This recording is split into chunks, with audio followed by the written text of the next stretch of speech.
vous souhaiter la bienvenue à cet atelier de présentation et de remise du rapport de la Commission régionale en charge du recensement des cas d'occupation des voies naturelles de drainage des eaux pluviales et d'occupation des zones basses dans la région de Dakar. Au préalable, il est important de rappeler que la prise en charge des inondations a toujours figuré parmi les priorités du chef de l'État, le président Macky Sall, qui dès 2012 avait initié le programme décennal de gestion des inondations qui couvre la période 2012-2022. Programme qui était axé sur la construction d'ouvrages de drainage, de stockage et de pompage, mais également sur la restructuration des zones inondables et le relogement des sinistrés. Ce programme, exécuté globalement à près de 718 milliards de francs CFA, a abouti à des progrès importants qui ont permis d'exonder plusieurs zones à l'échelle nationale, particulièrement dans la région de Dakar. Toutefois, nonobstant l'ampleur de ces efforts, qui auraient pu permettre de mieux faire face à la fréquence des pluies exceptionnelles notées ces dernières années du fait du dérèglement climatique, les occupations et parfois des agressions constatées sur des voies et exutoires naturels des eaux pluviales, ainsi que sur des zones basses qui sont non aedificandi. Ces occupations et agressions ont favorisé la persistance des inondations à plusieurs endroits. À titre illustratif, et vous l'avez rappelé, Monsieur le Gouverneur, il est utile d'évoquer le cas du canal de Ouakam, destiné à drainer les eaux pluviales qui partent de la VDN en traversant la zone aéroportuaire, Ouakam, Almadies Extension et le village de Ngor, pour enfin se jeter en mer. Pour rappel, le dit ouvrage, ce canal de Ouakam, avait été fermé et remblayé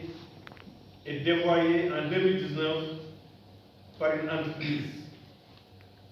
entraînant ainsi l'effondrement du mur de clôture de l'aéroport Léopold Sédar Senghor et d'importantes inondations dans la zone. D'ailleurs, à l'époque, il avait fallu que des moyens colossaux soient mobilisés par le ministère de l'Eau et de l'Assainissement à travers l'Office national de l'assainissement du Sénégal pour procéder au reprofilage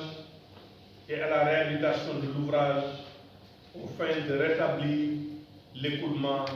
des eaux. Il y a également le cas du lac Bebes, dans la commune de Kermassar Nord, qui constitue un exutoire naturel des eaux pluviales provenant de Kermassar et de Malika, sur le lit duquel des travaux de remblai avaient été démarrés dans le cadre d'un projet immobilier. Fort heureusement, le chef de l'État, le président Macky Sall, a réagi dès que je l'en ai saisi. Il a réagi à travers le décret 2022-1314 du 30 juin 2022, déclarant d'utilité publique la préservation de l'intégrité du lac Bebes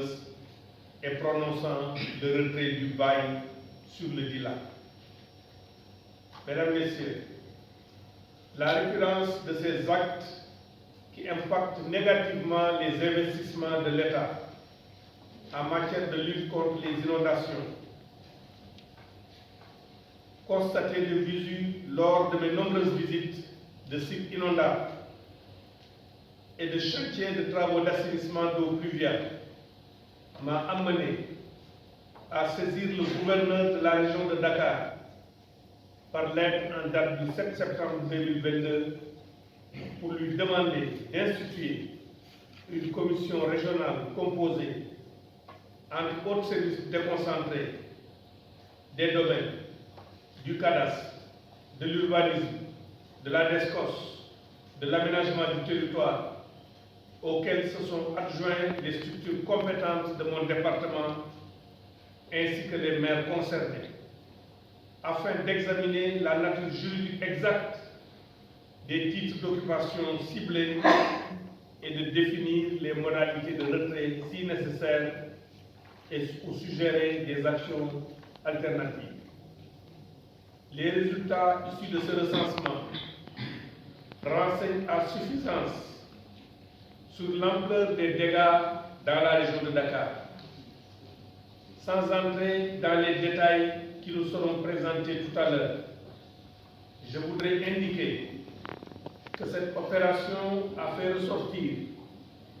3546 cas d'occupation de voies naturelles de drainage, de zones humides, dont des lacs et d'emprises d'ouvrages d'assainissement d'eau pluviale. Il s'agit entre autres de bâtiments construits ou en cours de construction, de terrains nus, de champs et de lotissements. Les solutions à mettre en œuvre devront, pour être durables, impliquer le respect de tous les textes relatifs à la gestion foncière et à l'occupation du sol. D'ailleurs, le chef de l'État l'a souligné lors du Conseil des ministres du 10 août 2022, en rappelant au gouvernement, je cite, la nécessité d'accentuer les actions de prévention des inondations par le respect scrupuleux des dispositions des codes respectifs de l'urbanisme, de la construction, de l'assainissement et de l'environnement, en cohérence avec le plan national d'aménagement et de développement des territoires. Fin de citation. Mesdames, Messieurs, en tout état de cause, la restauration des zones basses et des voies naturelles d'eau pluviale constitue un impératif de résilience durable aux inondations, quels que soient les coûts y afférents à court terme, car cette option est sur le long terme plus efficiente que l'option du pompage continu, j'allais dire éternel. Ainsi, il y a lieu d'indiquer que dans le cadre du nouveau programme décennal de gestion des inondations, cette option sera prise en compte au même titre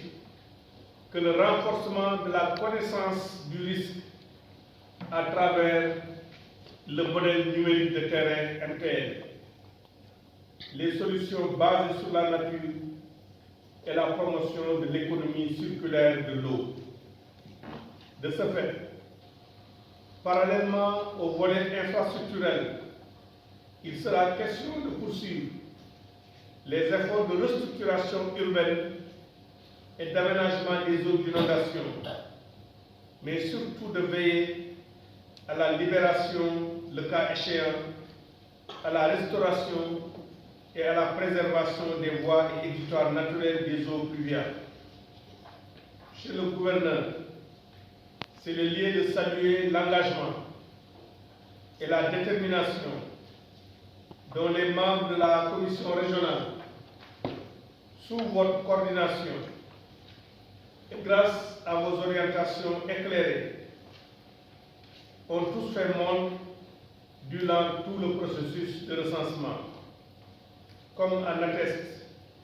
la qualité du rapport que vous venez de me remettre. Pour terminer, je voudrais vous assurer que ce document fera l'objet d'une exploitation minutieuse avant d'être validé par le gouvernement, avec en commentaire un certain nombre de points d'attention et de propositions de mesures correctives et préventives. Je vous remercie de votre